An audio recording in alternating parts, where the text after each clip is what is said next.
Oke, kita langsung masuk ke sesi yang kedua.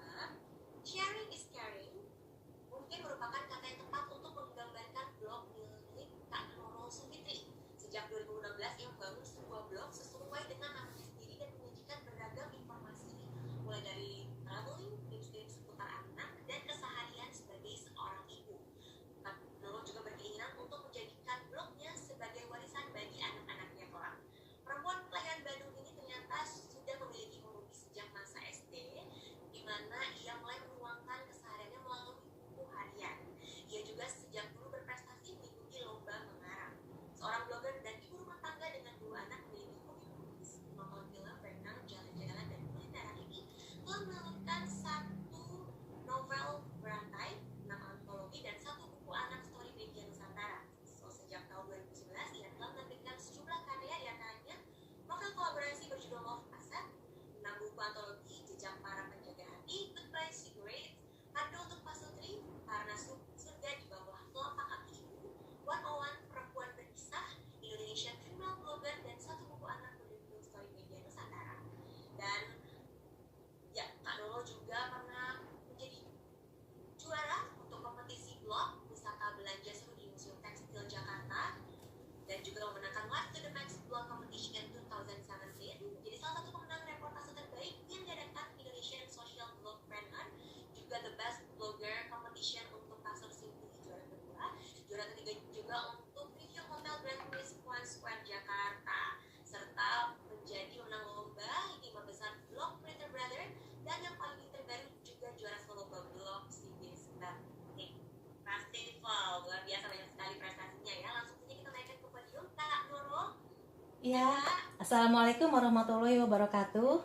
Apa kabar semua? Semoga sehat selalu ya. Pertama-tama saya ucapkan terima kasih banyak kepada Keren Indonesia yang telah mengundang saya sehingga saya bisa hadir di sini dengan teman-teman, Bapak Ibu sekalian untuk berbagi pengalaman selama ngeblog. Ya, langsung saja saya share screen-nya ya. Ya. Ini kan tak kenal maka tak sayang ya, jadi kita kenalan dulu.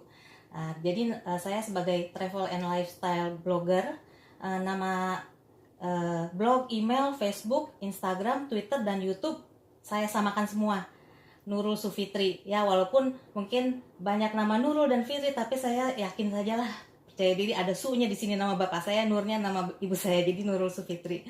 Silakan mampir kapan-kapan ke rumah online saya. Iya, selanjutnya. Nah, tadi kan Kak Agi sudah menceritakan tentang blog ya. Nah, ini untuk saya dan teman-teman mungkin juga ada yang belum tahu kalau ternyata kita punya Bapak Blogger Indonesia loh, namanya Pak Enda Nasution. Karena inisiatif dan kiprahnya dalam mengenalkan blog, jadi beliau dinobatkan sebagai Bapak Blogger Indonesia. Untuk jumlah blogger di Indonesia tadi sudah disebutkan ya, pada tahun 2015 ada sekitar 3 juta blogger. Untuk Hari Blogger Nasional jatuh pada tanggal 27 Oktober 2007, dicanangkan pertama kali oleh Menteri Komunikasi dan Informatika Republik Indonesia, yaitu Bapak Muhammad Nur. Nah, ini contoh blog inspiratif buat saya dan mungkin juga buat teman-teman ya. Ini kan saya mencoba untuk menjadi travel and lifestyle blogger. Kenapa saya tidak memisahkan saja? Katanya memang harus satu niche blog ya, tema travel saja atau lifestyle saja. Karena kan saya basicnya diary, jadi semuanya juga pingin masuk. Cuma saya fokuskan mulai 2017-2018 saya fokuskan lebih ke ada banyak travelnya dan lifestylenya. Di sini ada The Naked Traveler, mungkin banyak yang sudah tahu ya, Caperku, Pergi Dulu, Lost Packer, Travel Mulu, Wira Nurmansyah, Jennifer, Backpack Story, Java Milk, Yuki, dan lain sebagainya. Nah, ini saya dengan Mariska Prudence, saya pernah saya pernah ketemu nih sekitar tahun 2017 di acara komunitas blogger. Waktu itu ada event menulis blog perjalanan, jadi beliau ini sangat ramah, mengesankan dan share ke kita ya bagaimana cara menulis cerita perjalanan dengan baik dan menarik supaya ramai dikunjungi.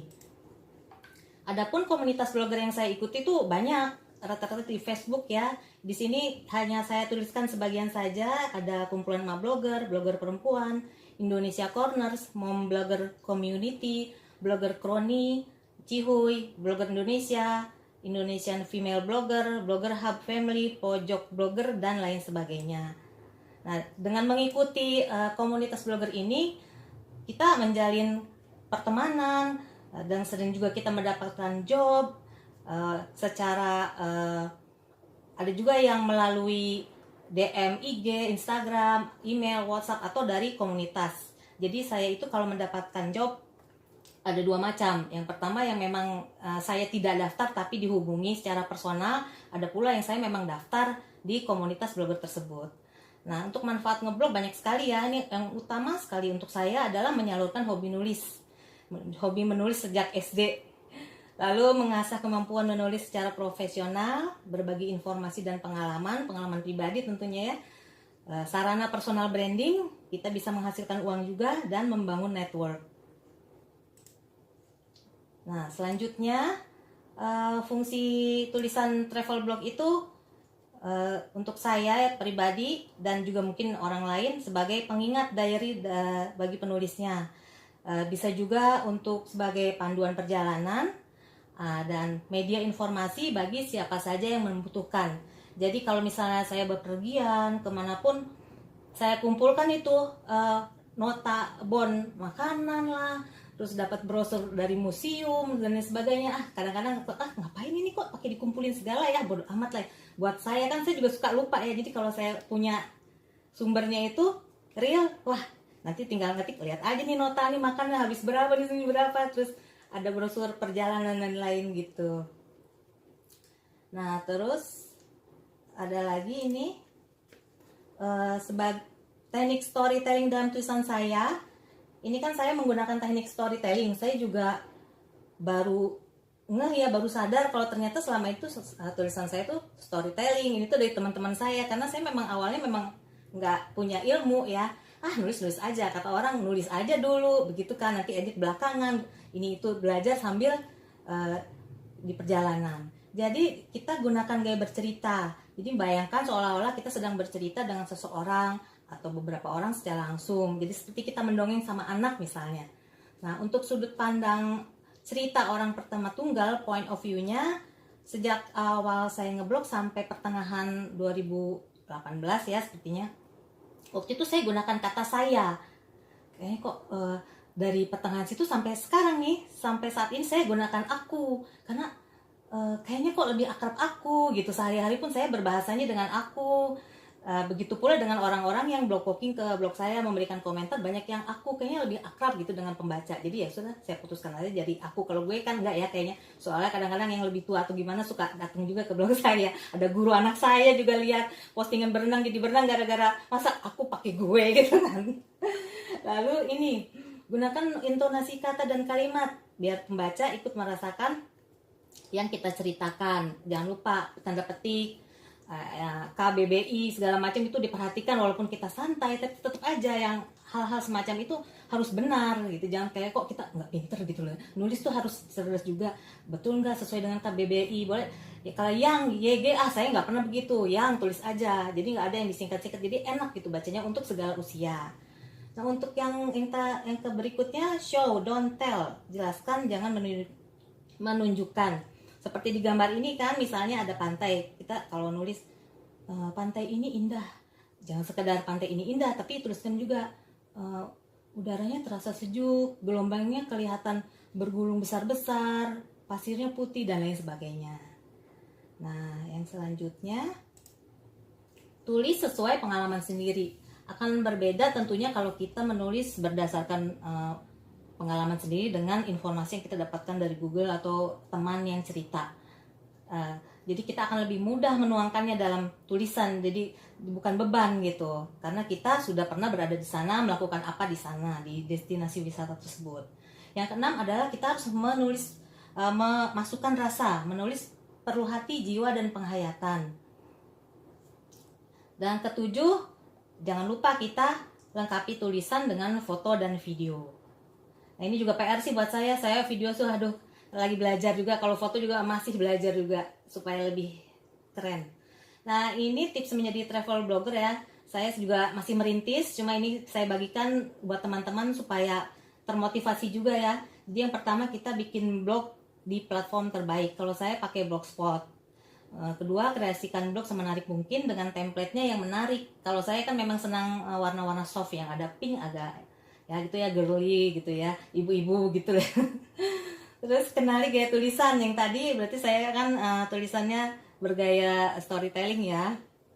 Yang keempat, untuk meningkatkan kualitas SEO blog. Sementara ini saya masih yang dasar-dasarnya dulu ya.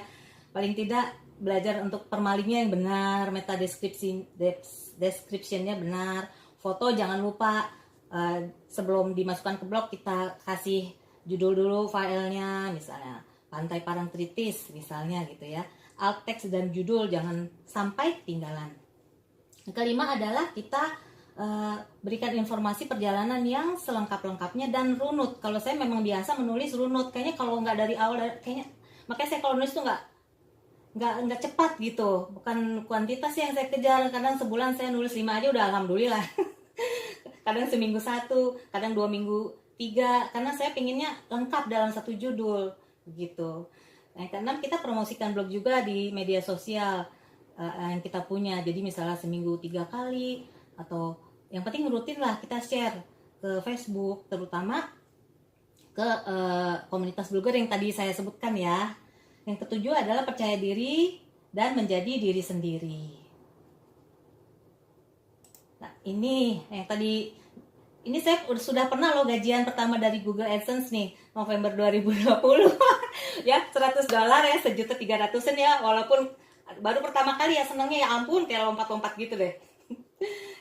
Ini saya juga tadi sudah disebutkan ya, free staycation juara ketiga di Hotel Wisciki ini. Waktu itu saya mereview, ikut sih ada acaranya di Lebak Bulus ini ya, alhamdulillah bisa nginep berempat ya, seru-seruan. Dan yang nggak nyangka nih, saya juga iseng sebenarnya sambil melatih untuk belajar foto, iseng ikut lomba ini di Instagram, lomba foto jadi pergi. Ternyata pas saya ambil aja nih yang dari yang Benteng Fort William, lumayan dia dapat 700.000. Gitu ya. Ini juga ikut event masak dengan anak saya, terpilih dari blogger perempuan, masak bersama chef Louis di acara masak bersama Barbie. Ini tidak banyak, hanya 10-15 orang kayaknya nih. Jadi agak sulit juga masuk ke sini dan saya bangga bisa terpilih. Ini juga saya pernah menuliskan kasur Simply, dapat hadiah kasur sebesar senilai 2,5 juta. Nah, yang ini tadi saya ingin menyampaikan ya. Nah, yang tadi saya sampaikan runut dan lengkap, misalnya ini kan saya pergi ke Kebun Raya Bogor Oktober 2020. Dari satu destinasi wisata, padahal saya hanya 3 jam di sana.